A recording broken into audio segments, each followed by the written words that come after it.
Bonjour, c'est Émilie. Aujourd'hui, je viens vous parler de cette prochaine nouvelle lune qui aura lieu le 21 janvier dans le signe du Verseau. Et puis aussi, ça sera la nouvelle année chinoise du lapin-chat, des fois on dit lapin ou chat, d'eau. Donc voilà, c'est un moment important de transition énergétique. Donc on arrive aussi sur la toute première nouvelle lune de l'année 2023. Vu qu'on a commencé avec la première pleine lune qui était le 7 janvier. Et cette nouvelle lune dans le signe du Verseau, elle amène une nouvelle énergie parce que le signe du Verseau, c'est cette nouvelle lune qui teinte un peu cette nouvelle époque dans laquelle on est en train d'arriver et de basculer. Et qui amène cette énergie un peu du futur, un peu de cette nouvelle ère, de cette transition au niveau de l'humanité.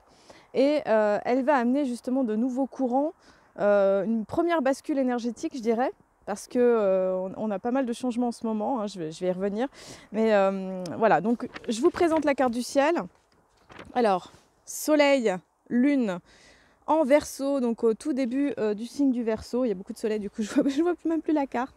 Et voilà, soleil, lune en Verseau, donc c'est un moment important parce qu'on arrive au tout début de ce signe d'air en lien avec Uranus et Saturne et qui nous conduit justement aux nouvelles formes, à la coopération, à la solidarité, qui vient justement nous aider à finalement imaginer notre futur, à nous projeter vers quelque chose qui nous aide à grandir finalement pour pouvoir aller de l'avant. Alors cette lunaison, elle est soutenue par Mars.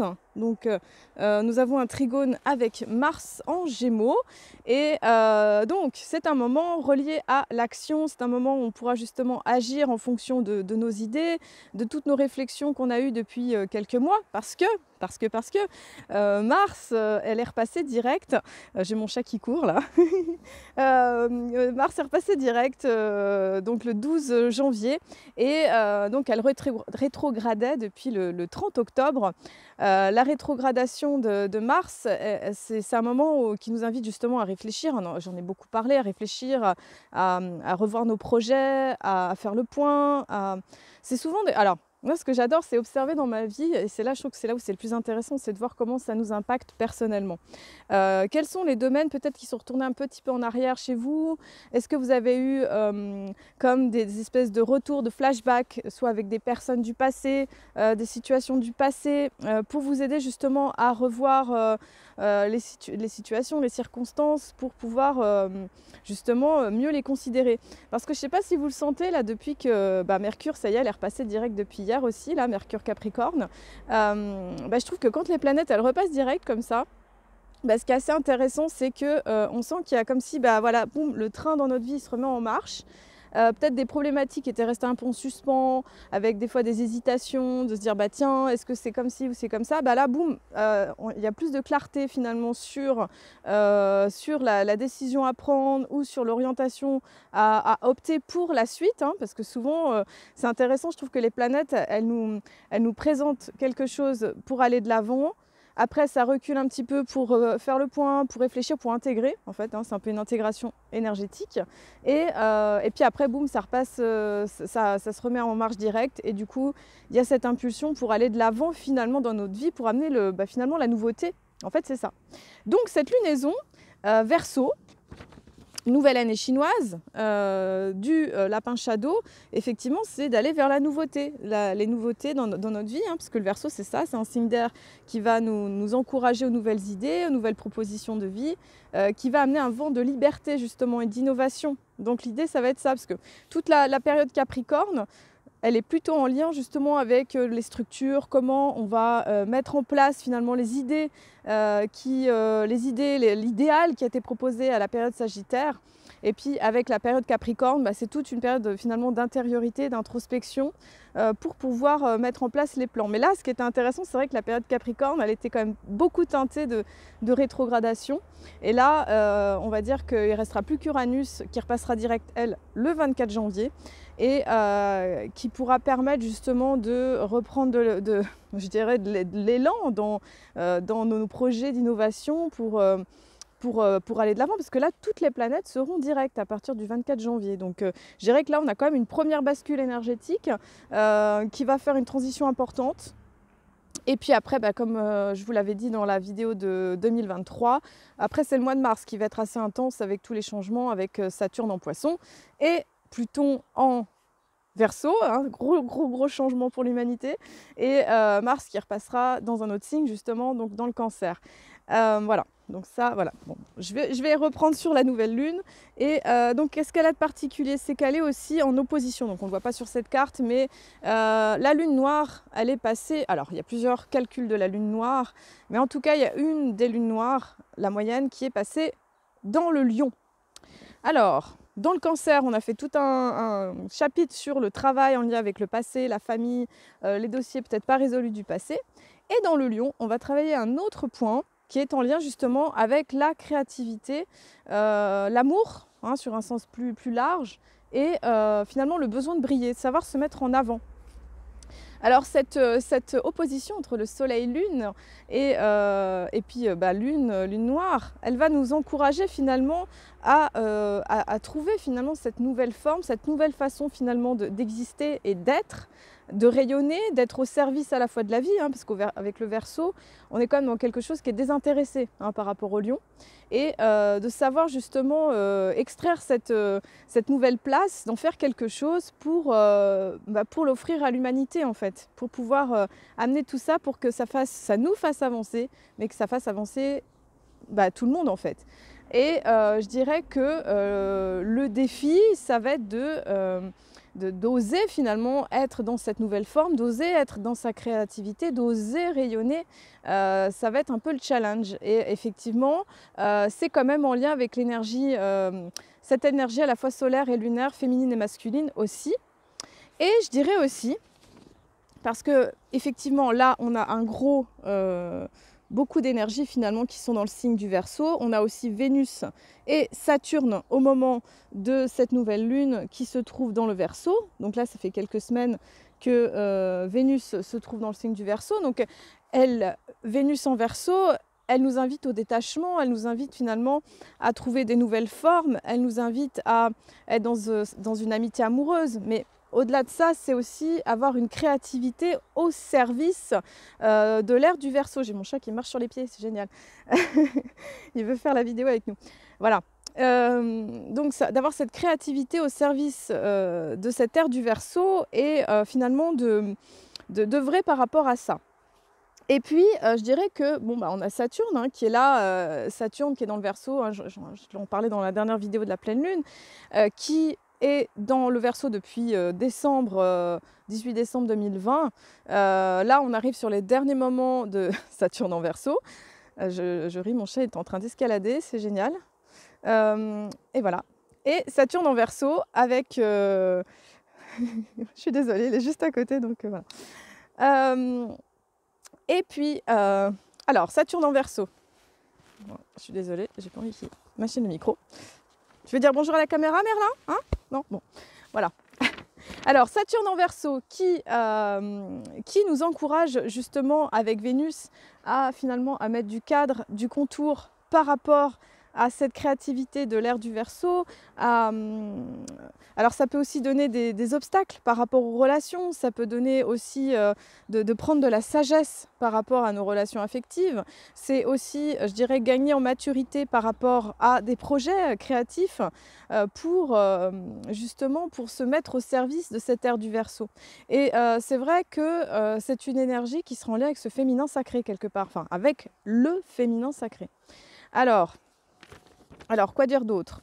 Oui, Vénus-Saturne, eh bien, elle nous encourage finalement à nous élever dans la sagesse et à grandir en conscience aussi.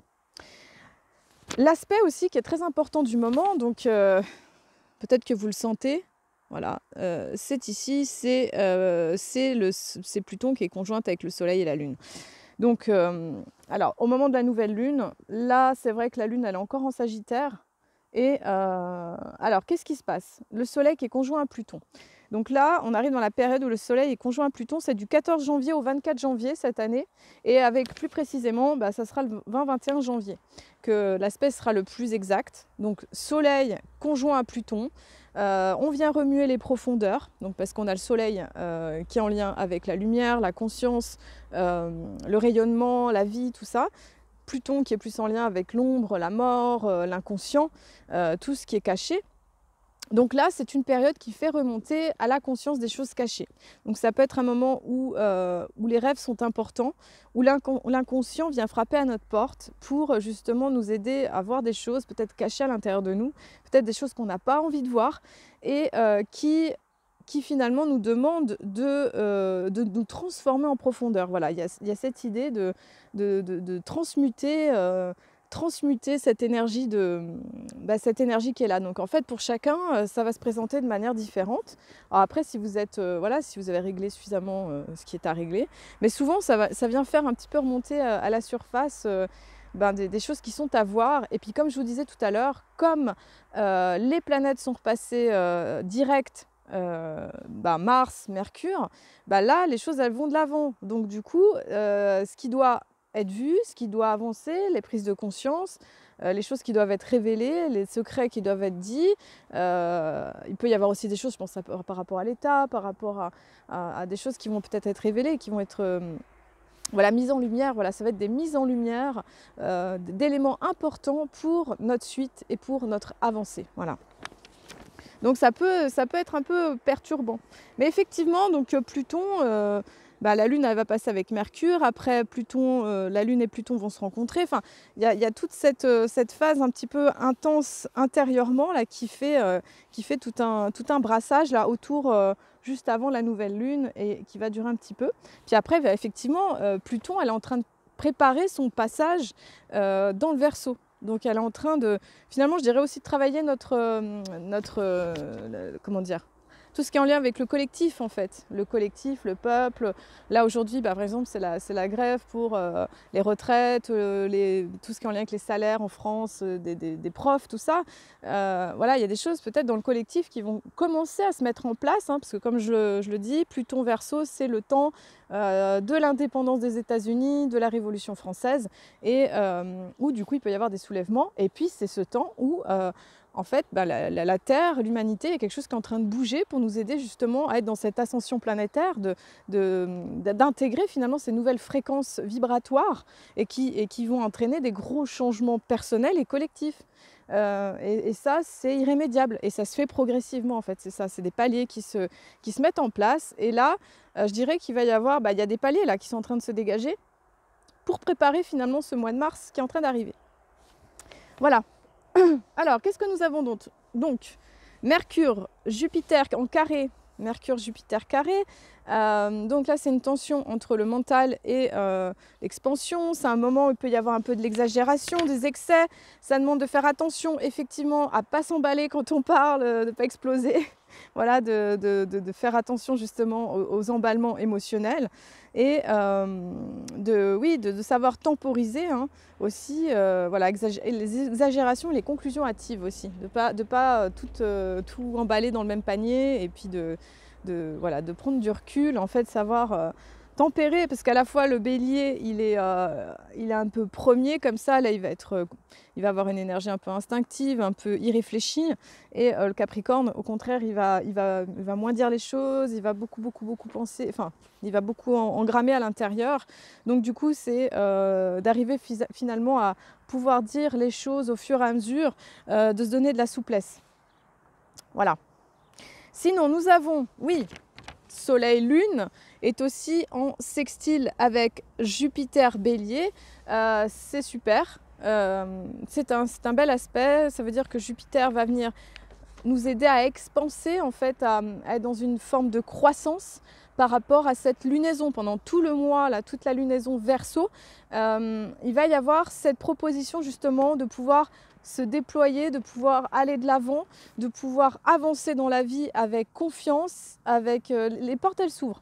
Ça me fait penser à la nouvelle lune Sagittaire. Il y avait un trigone avec Jupiter qui était en Poisson là. Et après c'est en carré là au moment de la lunaison Capricorne. Donc on a expérimenté expansion. Un moment où c'était, je sais pas, et puis c'était intéressant dans la nature, ça le ressortait ce truc entre une tension entre l'hiver avec le Capricorne, genre on prend le temps, tout ça, l'énergie de l'hiver, et le Jupiter Bélier qui, elle, était plutôt en lien avec le fait d'avancer, d'être dans une énergie de printemps. Et c'est intéressant parce que, à part là où on a vraiment l'hiver manifesté avec beaucoup de neige, en tout cas en Haute-Savoie c'est comme ça, eh bien, enfin voilà, il y avait vraiment cette énergie finalement de l'hiver qui avait du mal à s'installer. Pourquoi je dis ça? Je dis ça parce qu'il y avait une tension entre le fait d'être dans une énergie hivernale, une énergie intérieure et une énergie d'action. Et là, du coup, il y aura plus de fluidité d'aller vers le nouveau. Voilà. Surtout que dans le calendrier celtique, le 1er février, c'est l'énergie d'Imbolc. C'est une énergie, c'est le printemps celte. C'est l'énergie où quelque part il y a un rayon qui vient ensemencer la terre pour que les plantes, la sève repartent. Voilà. Et c'est un moment important en fait de célébration finalement du retour de la vie. C'est là où on fête la chandeleur, la crêpe qui représente le soleil. Enfin, voilà, c'est intéressant les symboles des fêtes comme ça populaires. Et donc voilà, donc y a ça qui est là. Nous avons aussi Mercure qui est en trigone avec Uranus. Donc c'est important d'avoir des idées nouvelles, de faire confiance, de pouvoir les ancrer aussi parce que Mercure et Uranus sont dans des signes de terre. Et eh bien, en fait, ça va être à la fois d'aller vers de la nouveauté, mais de pouvoir incarner cette nouveauté de nos idées, en fait, de marcher nos nouvelles idées, de pouvoir leur donner de l'espace à ces nouvelles idées du Verseau, de cette nouvelle ère, de cette nouvelle humanité. Voilà. Ensuite, nous avons